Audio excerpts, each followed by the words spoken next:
Coming up on Cedar Valley today, Wartburg's men's tennis team takes steps to make sure a rival player gets to the game. Wartburg College is looking for help in organizing their archives.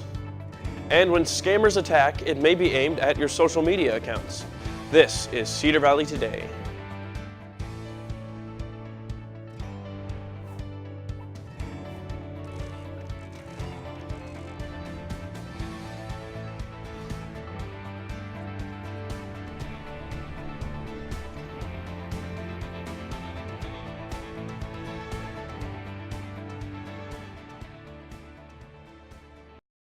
Good morning and welcome to Cedar Valley Today. I'm Sam Sides.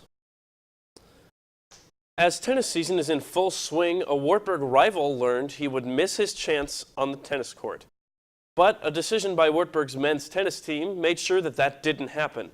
Cedar Valley Today's Trevor Oates has the story. Rival tennis player was going to miss out on his last college tennis meet. The Wartburg men's tennis team immediately jumped in to help. Central College senior West Edelman got a call saying he had to ship out to basic training earlier than expected.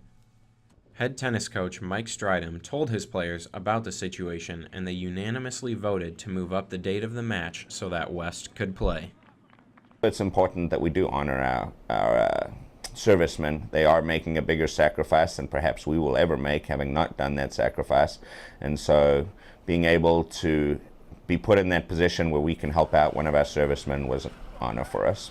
Junior Brandon Hornback was the one who would eventually play against West in the #1 singles matchup. Hornback felt moving up the match was the right thing to do. I felt it was kind of like not in the spirit of the game to take advantage of somebody leaving for the military, especially doing something great for our country when it was possible for us to move it and accommodate the match. So I was definitely all for moving the match. Hornback added that playing Division III tennis has taught him and his teammates about how to do things the right way. So we play like Division III tennis, so we're not top of the crowd. We're not getting paid to be out here. It was us the feel of doing the right thing rather than doing the thing to win. It was playing the game right rather than just playing to win. So that's why I think the whole team came together and they wanted to play it right. Stridham hoped that any other team would do the same thing his team did if they were in the same situation. The Bremer County Historical Society Museum opened its doors for the 2016 season. The museum opened yesterday and is broken up into several different themed sections, which each have their own share of stories. Visitors can expect to see different things from many different eras and many different walks of life. A favorite of the curators at the museum happens to be the log house exhibit, which is actually made up from furniture and utensils made by early settlers in Bremer County. This is one of several exhibits the museum has to offer. Built in 1862 as a hotel stagecoach stop. Around 1900, it housed a pharmaceutical manufacturing company. In 1960, the Historical Society opened a museum here. And we have many rooms with various displays for visitors to enjoy. The museum is open May through October, Tuesday through Saturdays, 1:30 to 4 p.m., and also on Sundays from 2 to 4 p.m. With the combination of two archives into one, Wartburg College is now searching for someone to help with its collections. Cedar Valley Today's Christina Alexander has more. The Vogel Library Archive will soon be getting a new full-time archivist. The archive, which houses two collections, one from Iowa Broadcasting, which consists of 17,000 materials such as tapes and transcripts, and the Wartburg College Archive, has never had a professional archivist.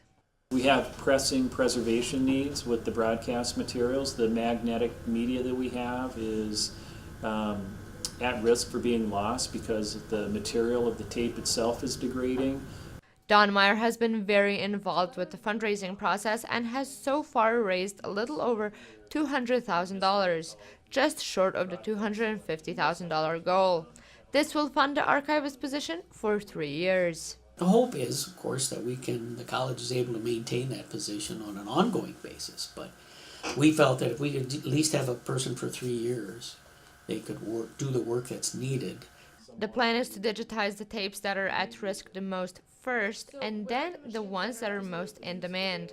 Amanda Groff, one of the students who needed archive footage for a documentary, thinks that hiring a full-time archiver would be very helpful.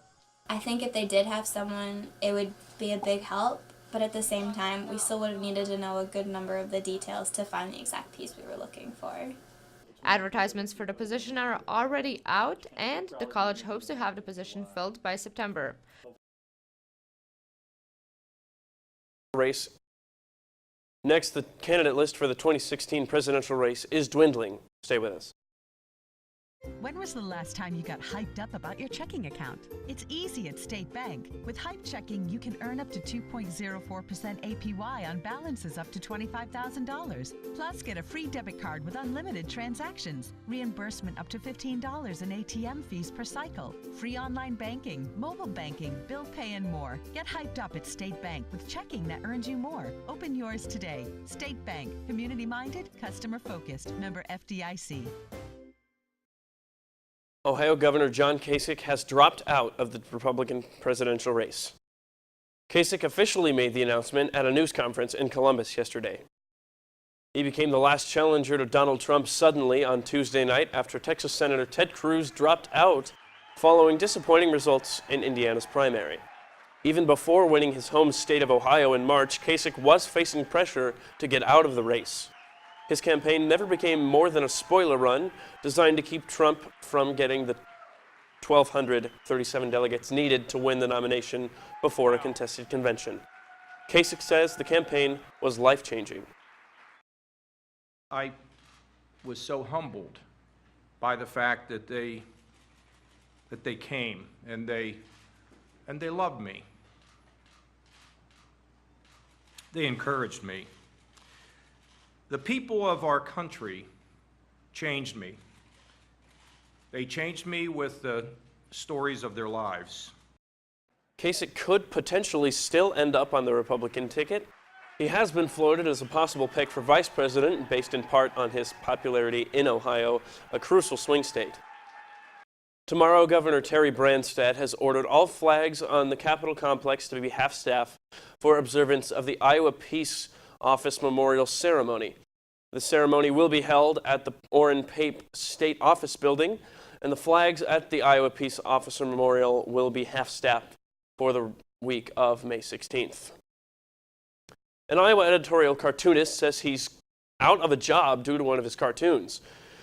The cartoon took aim at leaders of some of the world's largest agricultural companies. Vanessa Pang spoke to the cartoonist. For 2 decades, every Friday, Rick Friday's given farmers a voice and a laugh or two through his cartoons and farm news. I don't feel it's something I have to do. It's just to entertain, I guess. But last Friday, this cartoon made it his last. 21 years every week, sitting at this table, drawing a cartoon for him, and they decided that they just don't need me anymore. In the editorial cartoon, you see 2 farmers talking by a barbed wire fence. The one on the left says, "I wish there was more profit in farming." His friend says, "There is." In year 2015, the CEOs of Monsanto, DuPont Pioneer, and John Deere combined made more money than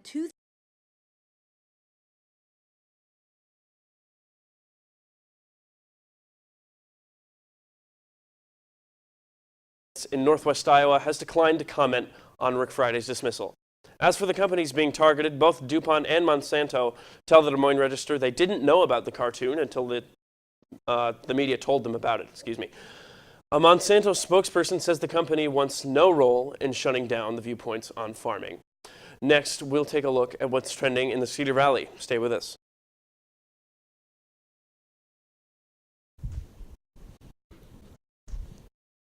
Are you a high school senior passionate about becoming a writer, producer, editor, or even a cinematographer? Wartburg College's Department of Journalism and Communication wants students like you to join our award-winning creative community. We've created a digital cinema and production program centered on real-world experiences, with a goal of helping you master digital skills in video, audio, and live production. You'll have the opportunity to work in our digital production control room, live recording studios, and have access to our full line of digital cinema gear. This program is designed for digital creatives who want to explore areas such as screenwriting, producing and directing, digital cinematography and lighting design, music production and digital audio recording, live video production and streaming. We're committed to training the next generation of digital storytellers. For more information about Wartburg's Department of Journalism and Communication, find us online and on Facebook. Here's what's trending in the Cedar Valley. The United States Hockey League Western Conference Finals are coming to Waterloo this Friday and Saturday.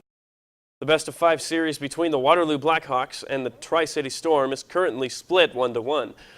For Friday's game, the first 1,000 fans to enter the arena will receive a #RiseWithUs rally towel courtesy of Community Motors in Cedar Falls. Tickets for the game are still available. Mother's Day is just around the corner, and the bowling alley in Waverly is having a special. The Waverly Bowl Inn is allowing all mothers to bowl for absolutely free on Sunday, no charge for games or for shoe rentals. All you have to do is show up and have some fun bowling with the family. The Waverly Bowl Inn will be open on Sunday from noon to 7. Hawkeye Community College will be hosting free dental screenings next Wednesday and Thursday. Students studying dental hygiene at Hawkeye will be conducting a 15-minute screening to evaluate dental needs. The screenings will be available from 9 a.m. to noon and 1 to 4 on Wednesday, as well as 9 a.m. to noon on Thursday.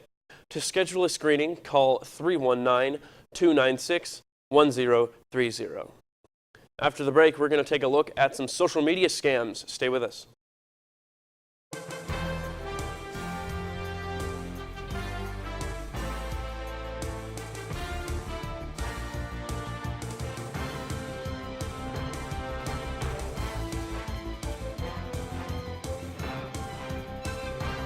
As Wartburg alumni, we're proud to support Knights Athletics. And as First National Bank employees, we're here to serve you first.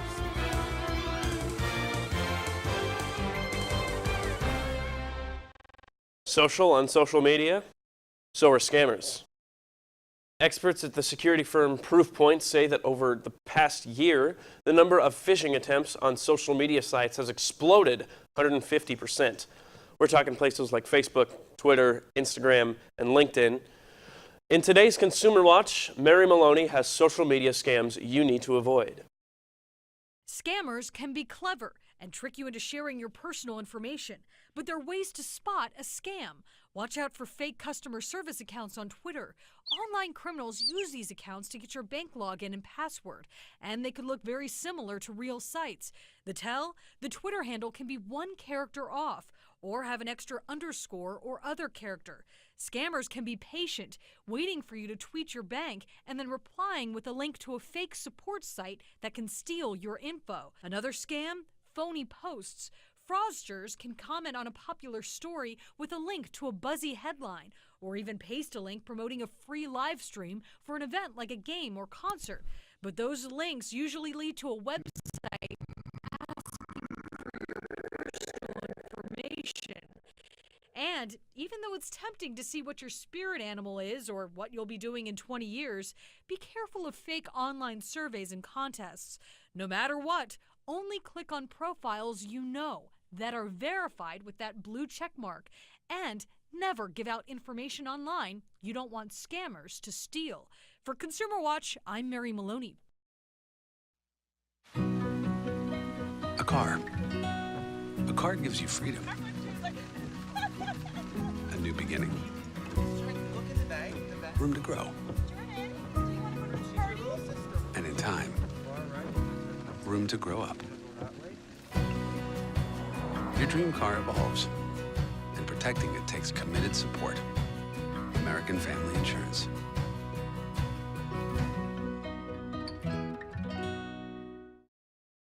Thank you for watching Cedar Valley Today. If you're interested in more Cedar Valley content, be sure to like us on Facebook and follow us on Twitter. Also, be sure to download the Cedar Valley Today app, available in the App Store and in the Google Play Store. Have a great day, Cedar Valley.